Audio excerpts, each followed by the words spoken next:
Amigas, amigos de Buena Fuentes, es un placer estar otra vez con ustedes en otra entrevista. Como ustedes sabrán, este canal de YouTube se dedica pues al análisis político nacional e internacional. Y el día de hoy pues tenemos una gran invitada de lujo porque ella es maestra en periodismo. En 2004 fundó la revista Fortuna, da clases en la Facultad de Ciencias Políticas en la UNAM y bueno, pues es una gran analista sobre el periodismo, sobre economía y también participa los lunes con el periodista Julio Hernández Astillero y pues es un honor mencionar que tenemos a Claudia Villegas aquí en este espacio. Muchas gracias por aceptar esta invitación, Claudia. Al contrario, José Manuel, felicidades por tu canal, felicidades por tu trabajo y gracias por la invitación. No, pues muchas gracias por esta felicitación de este trabajo. Y bueno, pues a mí me gustaría empezar a platicar un poco, sobre todo porque me gustó mucho el artículo que tú publicaste, porque también eres colaboradora en la revista Proceso, también se me olvidó decirlo, que publicaste un artículo súper interesante con otra compañera que se llama María Luisa Aguilar, y hablan sobre la guerra del gas está en marcha.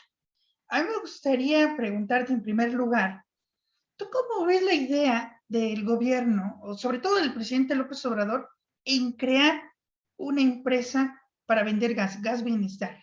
¿Tú qué opinas?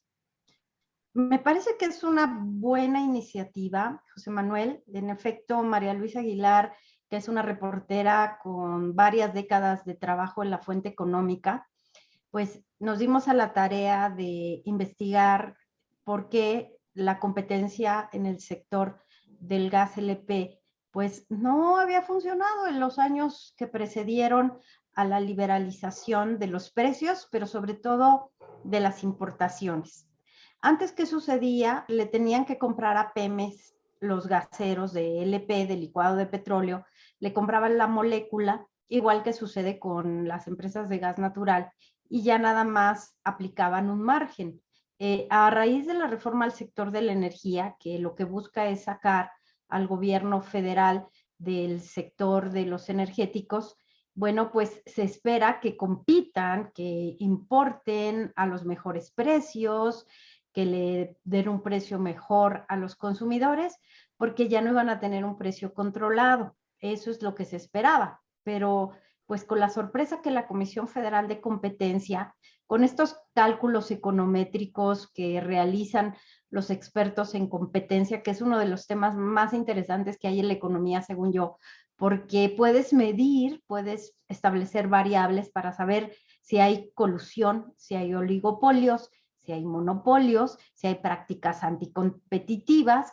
Y bueno, pues resulta que sí, que la Comisión Federal de Competencia documentó que cuando estaba el precio controlado, lo que hicieron las empresas gaseras fue que dejaban a comisionistas los territorios menos atractivos, porque había una segmentación en territorios en precios. ¿Qué determina la competencia y el precio, sobre todo, en el sector del gas LP? Es que qué tan lejos está el consumidor final de la planta.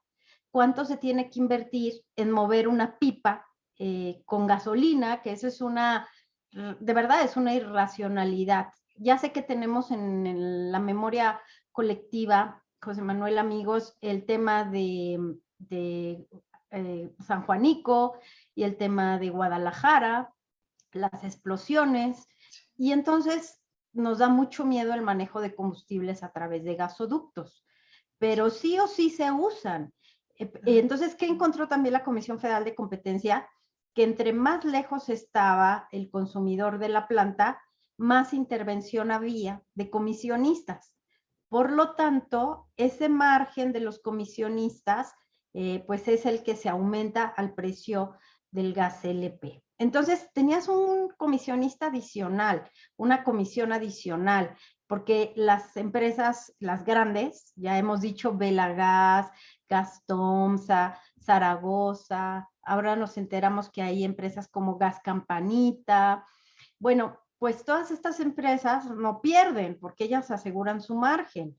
Los que tenían que luchar por la comisión eran pues, los choferes de una pipa, que eran a veces los dueños y que tenían 3, 4 trabajadores y les pagaban su día, ¿no? Entonces, ahí el punto estaba en que tampoco los comisionistas competían. Te voy a decir por qué. Porque se repartían los territorios. Entonces, nunca había competencia. Las empresas de gas LP repartían los territorios y estos choferes se encargaban de desincentivar cualquier competencia. Este territorio es mío porque, te voy a decir algo que no escribimos en proceso, resulta que en el Estado de México los territorios hasta se venden, las rutas. ¡Wow! Es una premisa que nos da en este espacio. Entonces, bueno, también... Primicia y no, porque pues allá todo el mundo lo sabe, pero el periodismo tendría que documentarlo más, José Manuel. Documentarlo más. Y en ese sentido, porque a mí me llamó mucho la atención en este artículo, de que, bueno, el PRI, el PAN, el PRD han fortalecido a pues a estas empresas del gas, pero también mencionan a Morena. ¿Por qué Morena también ha fortalecido este músculo de quienes concentran en el mercado del gas? Pues son esas, José Manuel, son esas paradojas de la política, porque resulta que documentamos también con vecinos y documentos, minutas de trabajo de lo que fueron los comités vecinales, ahora copacos, que son las figuras de representación vecinal, que asambleístas como Citlali Hernández, que ahora es la líder de Morena, pues que hacían, de alguna manera capitalizaban la base social que pedía que no entrara otro competidor, que es el gas natural, a través de ductos, curiosamente, porque lo que te decía es que la Comisión Federal de Competencia descubrió o develó en sus análisis que las empresas de gas LP, a pesar de que importaban gas licuado de petróleo y a veces lo hacían a través de ductos desde Estados Unidos o desde un puerto, siempre privilegiaban el transporte a través de pipas.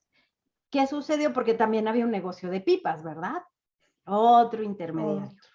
Entonces, así como en clase de macroeconomía, entre más intermediación, pues mayor encarecimiento. Entonces, lo que se está preguntando en este momento el presidente López Obrador es, pues, ¿por qué debe haber tantos intermediarios? En la cadena, por ejemplo, maíz tortilla, que están los molineros y están los productores de maíz y están los del nixtamal, en la cadena gas también hay mucha intermediación. Pero volvamos al tema de Citlali.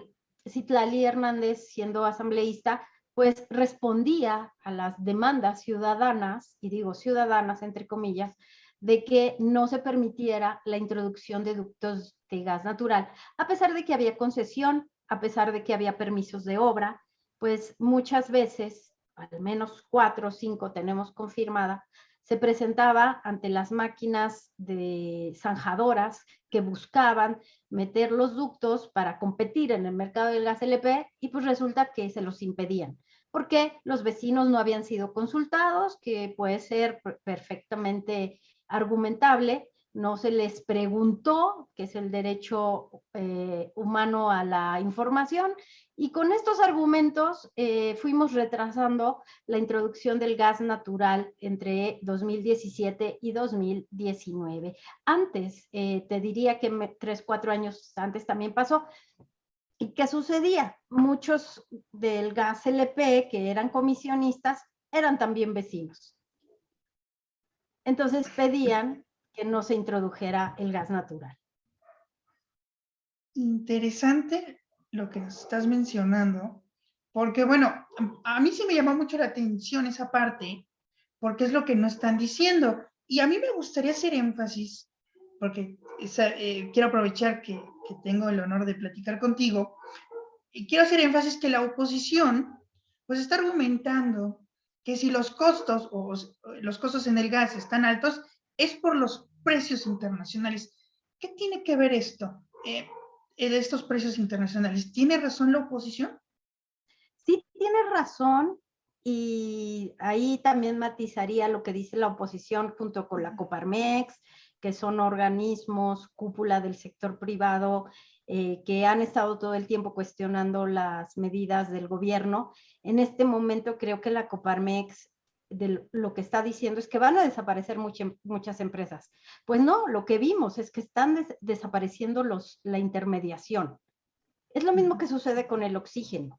Cuando las empresas fabricantes de oxígeno o gases industriales como Infra, Prexer, comenzaron a observar que el consumidor final, ante la necesidad del producto, iba incluso a sus plantas, empezó a no darle suministro de oxígeno a sus distribuidores, con los que controlaba el mercado y la competencia. Así es el mercado de los combustibles, llenos de acuerdos, llenos de oligopolios, lleno de prácticas anticompetitivas. Entonces, lo que va a desaparecer es la intermediación y se van a quedar los que quieran suministrar, porque ya va a estar Gas Bienestar, pero la presencia de Gas Bienestar en una industria en donde al menos 10 millones de personas, de mexicanos, dependen de toda la cadena gas LP, pues va a ser solamente uno de los factores de la competencia. El otro es el control de precios, ¿no? Dicen los opositores, dicen los críticos de esta medida, en que va a haber desabasto. Sí. Me parece que puede suceder porque es la manera que los comisionistas van a tratar de presionar, pero aquí se encontraron que los primeros días del 3 de agosto, cuando tratan de hacer el paro nacional, pues el presidente llama y les dice, va a entrar la Guardia Nacional, va a entrar, porque aquí teníamos la dicotomía de que los choferes de las plantas decían, es que yo sí quiero salir y sí quiero suministrar, porque las plantas sí son ubicables y los dueños de las plantas sí tienen las concesiones, pero los comisionistas nos dicen que no. Cuando se establece un poco de orden público y dice, va a entrar la Guardia Nacional y vamos a estar vigilando que se venda el gas y vamos a estar impidiendo sobre todo estas prácticas, José Manuel, de amedrentamiento, de golpes cansteriles, bueno, entonces ya se repliegan y dicen, bueno, y salen otra vez los distribuidores de gas directamente de las plantas a vender. Y entonces ellos sí controlan. ¿Qué va a pasar? Lo que va a pasar es que ellos van a reducir sus márgenes porque van a tener que suministrar en las zonas rentables o no, desde su perspectiva. Entonces es un fenómeno, creo que digno de documentarse para la teoría económica de la competencia en nuestro país.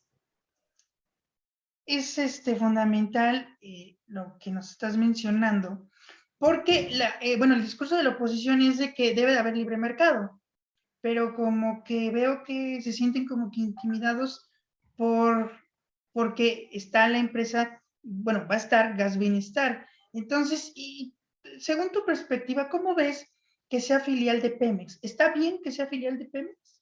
¿Darle un poco más de poder a Pemex? Sí, está bien que sea filial de Pemex, pero aquí lo que diríamos es que ¿quién va a pagar?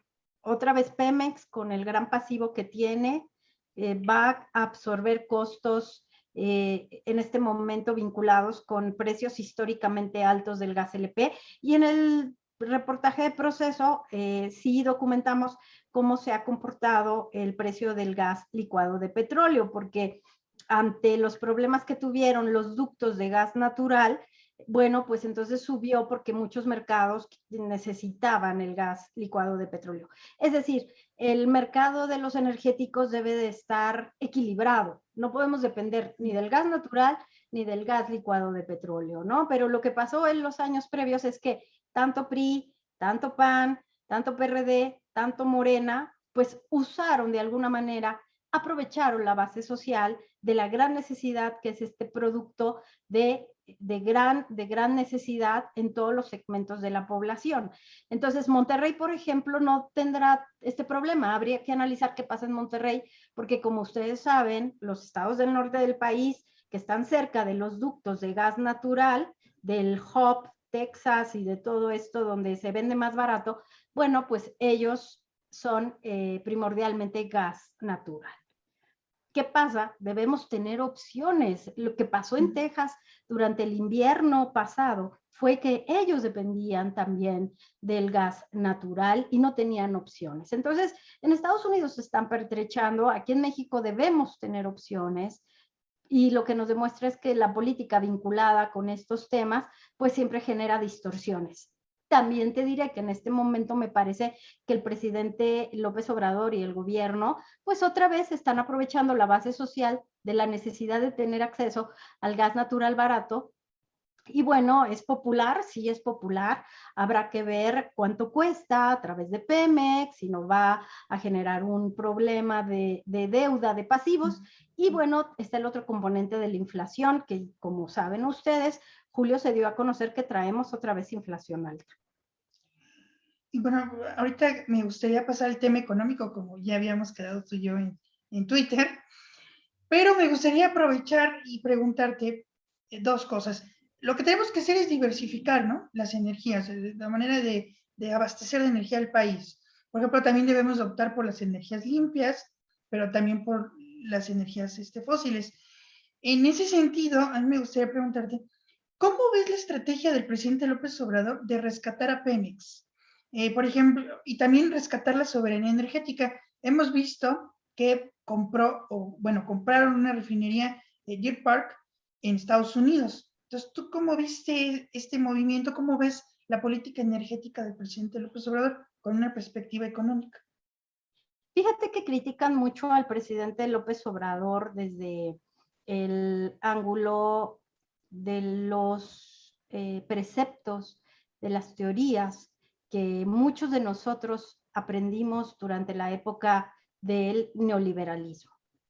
Parece un lugar común decir la época neoliberal, pero es que sí fue la época de las privatizaciones, fue la época del libre mercado, fue la época de los tratados de libre comercio, el desmantelamiento de la participación del Estado en muchos sectores, buscando que el Estado fuera cada día más pequeño. Se dice del presidente López Obrador que es totalmente keynesiano, que él lo que considera es que el Estado debe participar en la medida de lo posible para dirigir las fuerzas del mercado, para proporcionar bienestar a los gobernados y en ese sentido, bueno, pues tenemos mayor participación del gobierno. ¿Qué tan eficiente puede ser un gobierno incursionando en muchas áreas? Pues ese es el gran dilema que llevó luego a que algunos gobiernos enfrentaran problemas, desde el gobierno que con este ánimo no siempre economicista, sino político, controlaba desde el papel, el acero, los bienes de capital, y ahí ya se generó otra distorsión, ¿no? Creo que el punto está en que los liberales, como el presidente López Obrador se presenta, los liberales, por ejemplo, en muchos países de Europa, buscan que el gobierno también regule la participación del sector privado. En ese sentido, creo que tanto Estado como sea necesario y tanta iniciativa privada como sea suficiente y como sea sobre todo benéfica para los consumidores. En ese sentido, te diré que Deer Park, yo lo dije en algún momento, para mí sí fue un golpe de timón, porque siendo reportera de la fuente de energía en el Financiero, en Reuters, nos acostumbramos mucho a preguntarnos ¿por qué no se vendía la gasolina limpia de Deer Park aquí en México? ¿Por qué teníamos que comprar gasolina con plomo más contaminante para México? Incluso nos preguntábamos, y se lo llegamos a preguntar a la gente que manejaba PMI, a José Manuel Carrera, ¿por qué México tiene que seguir importando gasolina? Y se nos contestaba, pues es que estamos creciendo. Estamos creciendo. Entonces, como estamos creciendo y como la economía va en expansión, es bueno que necesitemos más gasolina, ¿no?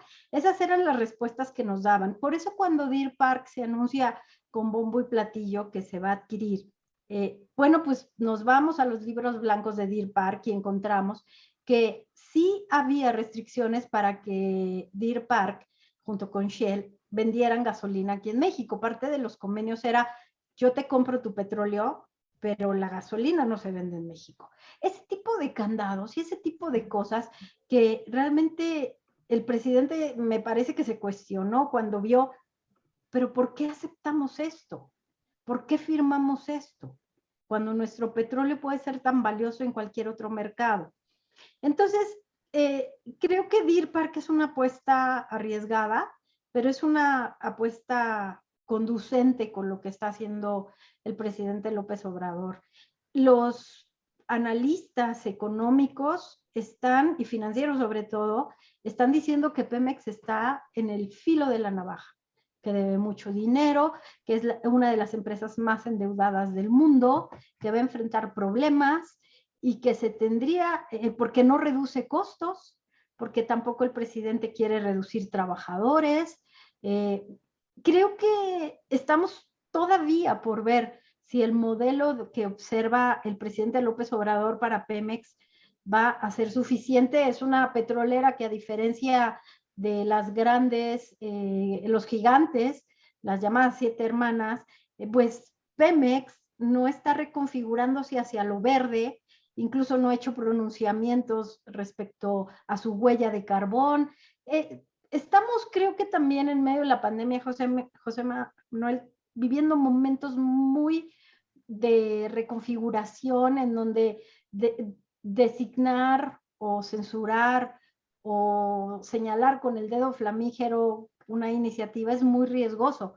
¿Qué dicen las calificadoras? ¿Qué es lo que vemos los periodistas? Que hay riesgo y que puede haber riesgo de que la calificación del país, la de la deuda soberana, se ponga en riesgo por Pemex. Y, por ejemplo, ¿qué propuestas serían para poder rescatar a Pemex? ¿O qué tendríamos que hacer con Pemex? ¿O crear otra empresa? ¿O qué podríamos hacer para rescatar esa parte energética? Pues lo que está haciendo el presidente López Obrador es reconfigurarla para sustituir las importaciones de gasolina. Un país en donde el consumo de gasolinas, como el consumo de gas LP, se cubre en un 70% de importaciones cuando tienes petróleo, como que no suena muy lógico, ¿no? Parece que ha hecho números, porque el presidente es de grandes números, según me cuentan. Él hace sumas y restas y ha calculado que Pemex podría salvarse si recupera el mercado interno, que es lo mismo que sucede con la Comisión Federal de Electricidad, que lo que nos ha dicho Manuel Bartlett en las conferencias y en sus comunicados es que lo que quiere es recuperar el mercado que le quitaron los operadores privados, que por cierto era el más rentable, y le dejaron la parte pues más grave, que es la del mantenimiento, que es la de los tendidos de línea, porque ¿cómo vas a suministrar energía eólica limpia, verde? Pues a través de los tendidos de red de CFE. Bueno, parece que esa es la apuesta. Nos hacen falta pues 2 años y medio, ¿no?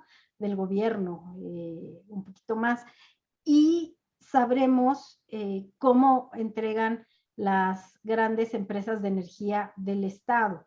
Se echó para atrás la reforma al sector de la energía que apostaba por las rondas de inversión, los famosos farm outs con Pemex, pero de pronto el presidente nos dice, ¿qué creen? Ya no es una prioridad exportar petróleo, lo que quiero es conservar las reservas. Y luego tienes análisis que indican que pues deberíamos estar vendiendo el petróleo porque dice la Agencia Internacional de Energía que todo va a ser gasolina, que todo va a ser ya autos eléctricos y que nadie va a querer gasolina, ¿no? Pero luego vemos que en China están construyendo una refinería y que Japón y que Singapur también. Y bueno, lo que te digo es que los pronósticos son muy complejos. Creo que el gran asunto será cómo evitar que Pemex quiebre, cómo evitar que Pemex siga cargando deuda. Y tal vez la apuesta también es cuánto valía la corrupción que inundaba a Pemex. Exacto. Durante años y años y años. Sí, la corrupción que destruyó pues realmente a Pemex. Y como está muy interesante este tema, me gustaría preguntar algo muy importante. Ahorita se está hablando ya del litio. ¿cree que estamos a tiempo de recuperar el litio y no cometer los mismos errores que con Pemex, con el petróleo, con el gas natural, todas las malas políticas que, pues sí, hicieron mal Vicente Fox, Felipe Calderón en respecto a energía? ¿Cree que estamos a tiempo con el litio? Sí, bueno, es que son tantos frentes abiertos que hace falta pues que ahora avancemos hacia la regulación o hacia el marco jurídico para estas nuevas energías.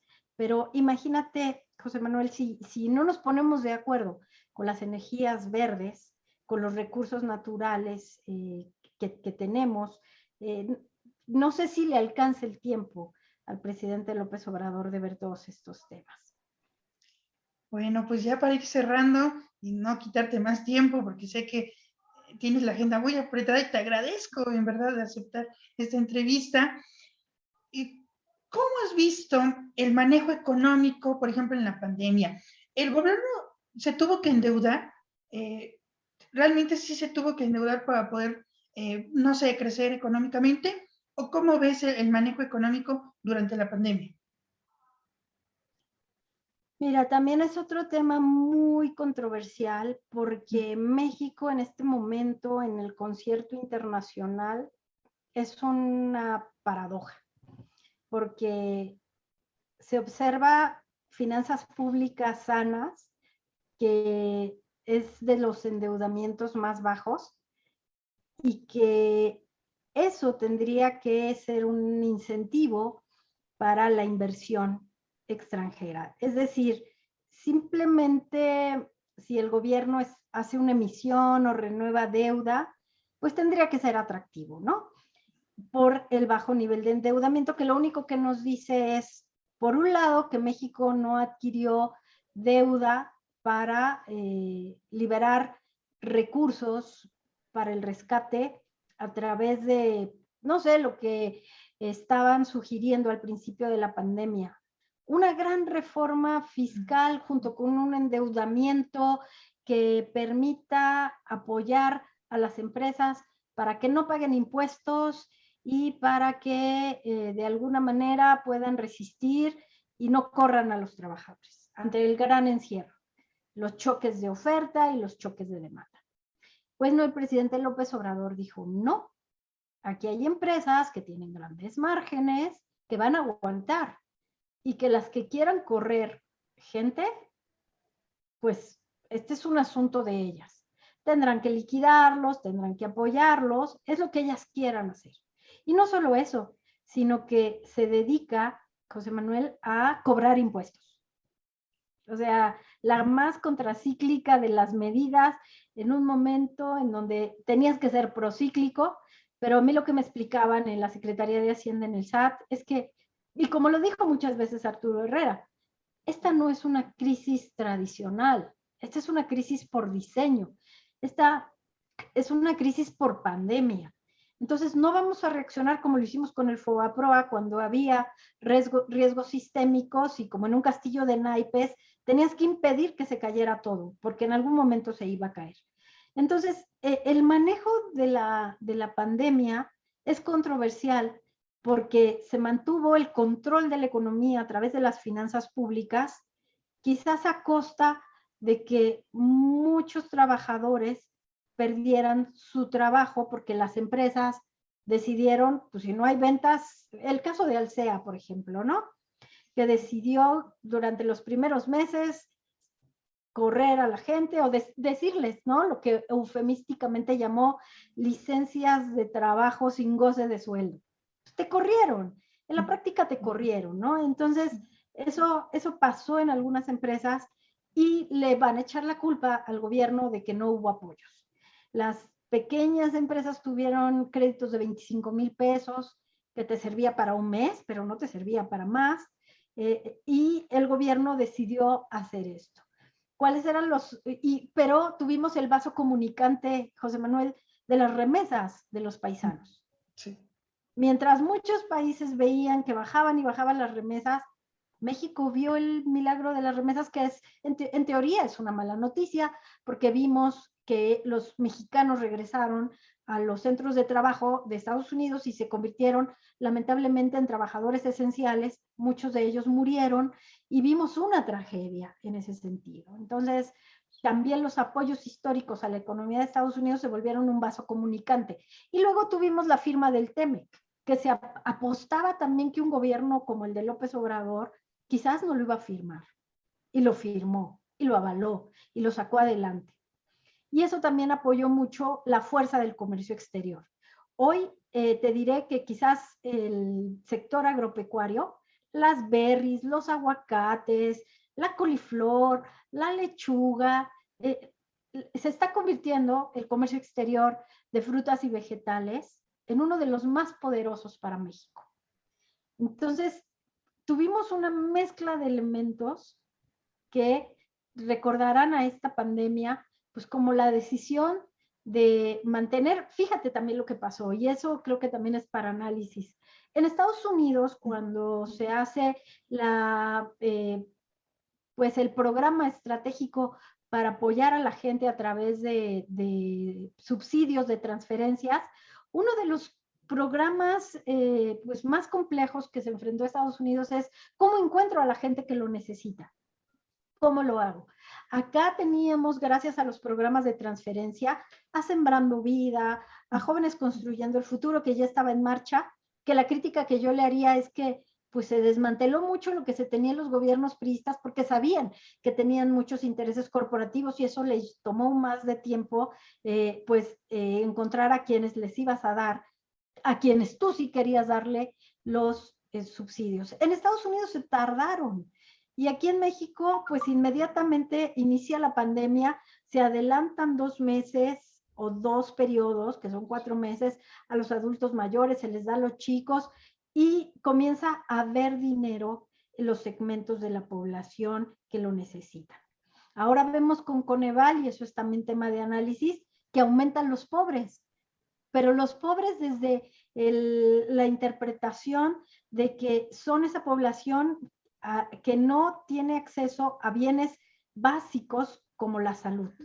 Y luego vemos cómo la salud se concentró en la pandemia y luego veremos cómo hay subejercicio en el gasto de medicamentos y de hospitales en otros segmentos. Es decir, creo que la pandemia ha marcado mucho la gestión de este gobierno en materia de bienestar social y que decir si la manejó bien o mal, ay, no lo sé, porque ha habido acceso a las vacunas, ha habido pues apoyo, ha habido devolución de impuestos, que poco se dice, pero también ha habido mano dura para el pago de impuestos y muchas pequeñas y medianas empresas no han podido sobrevivir. Entonces, creo que no podemos decir blanco ni negro, sino los periodistas tenemos que dedicarnos a analizar los números, las cifras, las tendencias y los resultados, y eso todavía nos va a tomar un buen rato.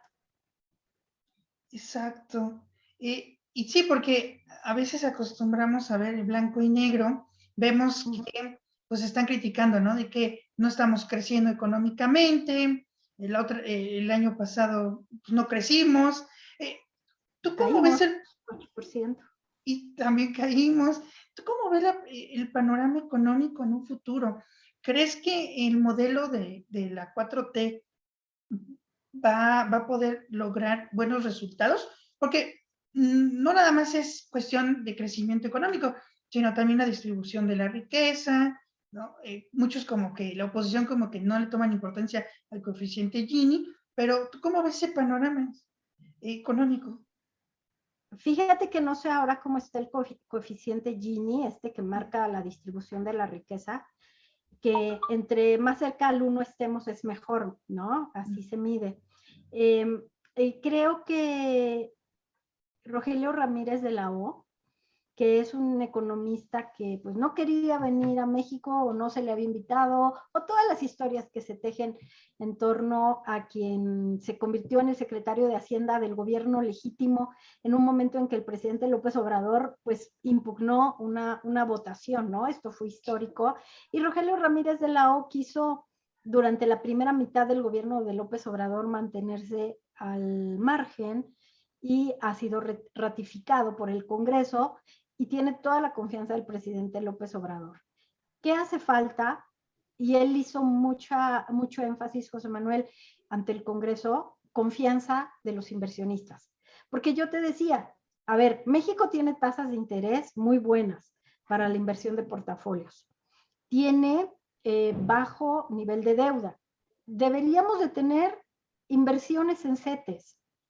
¿Y qué está pasando? Según lo que me cuentan algunos analistas, es que no se han renovado alrededor de 30,000 millones de dólares por el tema de la incertidumbre.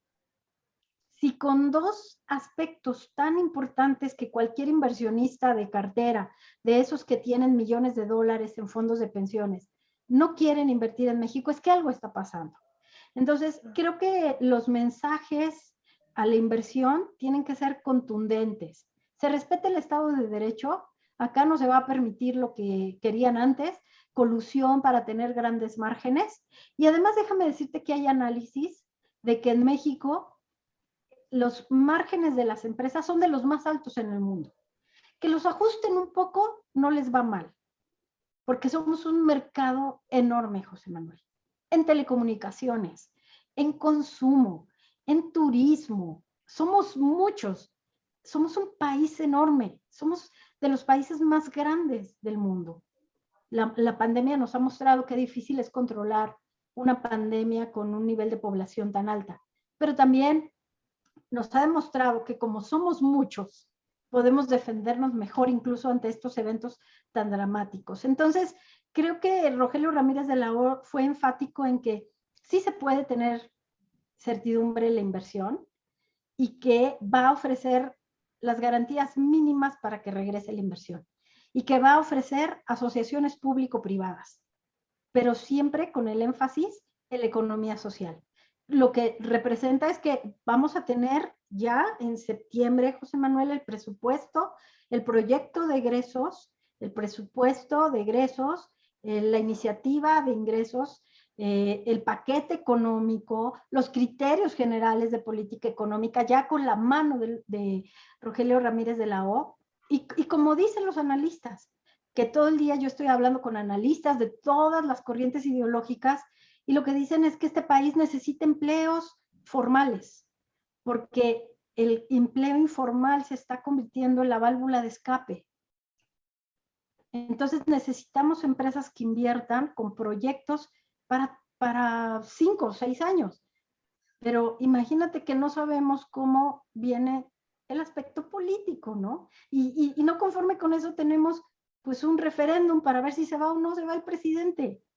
Todo eso, la democracia de verdad es muy buena, pero también para la economía representa un factor de, no diré de inestabilidad, pero un factor de análisis que los inversionistas, pues igual algunos sí tienen ganas de estar apostándole a la zozobra y a la incertidumbre, pero hay muchos que no, José Manuel, y que igual prefieren irse a Dinamarca, ¿no? Con un mercado chiquito de 3 oriundos de ese país, en donde sepan que van a ganar 5 centavos, pero que los van a ganar. No, me quedo pensando en ese sentido porque, y ya por último, para ya cerrar esta entrevista, ¿cómo es esa relación del presidente López Obrador con los empresarios? Porque vemos que algunos empresarios pues no quieren al presidente López Obrador y yo creo que él tampoco. Y también, como bien tú dices, yo veo, y espero que no me maten, pero el presidente López Obrador yo siento que está en una eterna campaña. Incluso Patterson escribió un artículo donde dijo, el presidente López Obrador está en campaña, o sea, en todo el tiempo. Entonces, ¿eso puede afectar a la economía? Porque pues vemos que ahorita ya viene otra vez la revocación de mandato y va a haber un poquito de campaña. Sí, mira, como pasó con la consulta por la pregunta de que si queremos que se apliquen todas las vías legales para juzgar a los expresidentes, ¿no? Me parece que la relación con los empresarios y el presidente no es tan mala como se dice en muchos sectores. Los empresarios saben que tienen que manejar la política y el poder. Los empresarios se adaptan y la van campeando, ¿no? Ahí. Hay un segmento del sector empresarial que sí son menos adaptables, menos flexibles, y que se han mantenido muy al margen con el presidente López Obrador. Pero si tú recuerdas en esa cena del tamal para la rifa del avión, pues ahí teníamos a la creminata del Grupo Monterrey, ahí teníamos a los empresarios más connotados del país. Creo que los empresarios invierten su dinero en este país ahora y lo van a hacer después. Algunos se van a ir seguramente y van a permanecer a la expectativa porque se pueden ir. Y entonces esa es la desgracia de este país, José Manuel, que como decimos en el libro que escribimos con Julio Hernández, El México que se avecina ahí, precisamente en el capítulo de empresarios, política y poder que me tocó escribir, Economía, Empresarios y Crisis, es una verdadera desgracia, José Manuel, que tú mencionabas el litio, un sector, digamos, de vanguardia en la energía.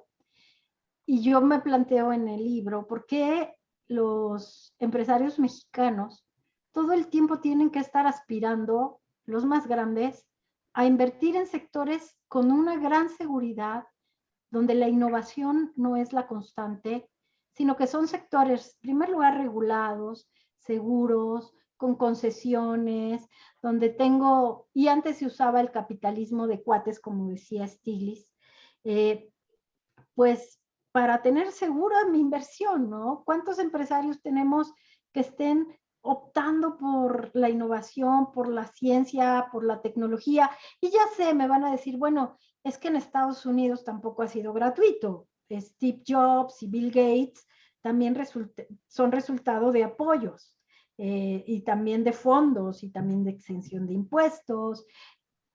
Pero creo que en este país hace falta que los empresarios miren mucho más allá de solo seguir acumulando dinero. Me parece que los empresarios deben tener más compromiso social y eso es lo que nos hace falta, ¿no? También tenemos el tema del medio ambiente. Ahorita estamos viendo pues una verdadera crisis con la parte de Bonafont, que tenemos un grupo muy pues radical que está cuestionando las concesiones. Me parece que ese no es el camino, por eso yo he estado muy atenta a este comportamiento de estos grupos, pero también creo que hay que revisar cómo se dieron esas concesiones. Pero es la autoridad y es el gobierno. La pregunta es, ¿está o no está en su agenda? Pero no puedes dejar las manos, como ha dicho el presidente López Obrador, nada por la fuerza, todo por el derecho.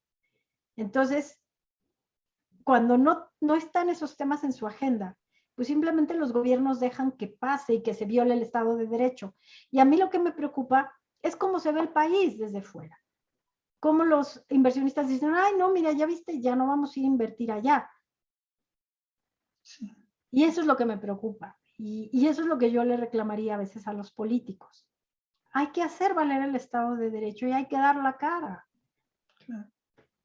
Esos son los problemas que creo que afectan a la economía. O cuando se habla de, híjole, en México asesinan, y en México asaltan, y en México no se vigila la legislación. Tan solo en este momento de pandemia, que eso sí criticaría a la Secretaría de Salud, ¿por qué no nos están permitiendo reducir los riesgos? No digo el virus, los riesgos, solicitando que los turistas que vengan a México vengan con una prueba de PCR o de antígenos para que no traigan virus con mutaciones. ¿Por qué no se hace? Exacto. No, pues nos deja muchas reflexiones en este tipo de tema. A mí me gustaría seguir platicando y entrevistándote, pero pues el tiempo ya se nos acabó. Espero que no sea la única ocasión que estés aquí con nosotros. Eres bienvenida, este es tu canal, cuando tú quieras, para poder seguir platicando de este tema, que es muy complejo, hay que verlo de muchas formas, de muchas maneras, Pero pues te agradezco mucho por aceptar esta entrevista y pues fue un placer conocerte y entrevistarte. Gracias, José Manuel. Pues ya nos conocíamos de Twitter, te Sí. sigo, te leo, felicidades y gracias por la invitación. No, pues gracias a ti y gracias a ustedes que se quedaron hasta el final del video y no se olviden de compartir esta entrevista en todas sus redes sociales. Nos vemos en otra entrevista con otro invitado, no se la pierdan y ahí estaremos pronto. Muchas gracias.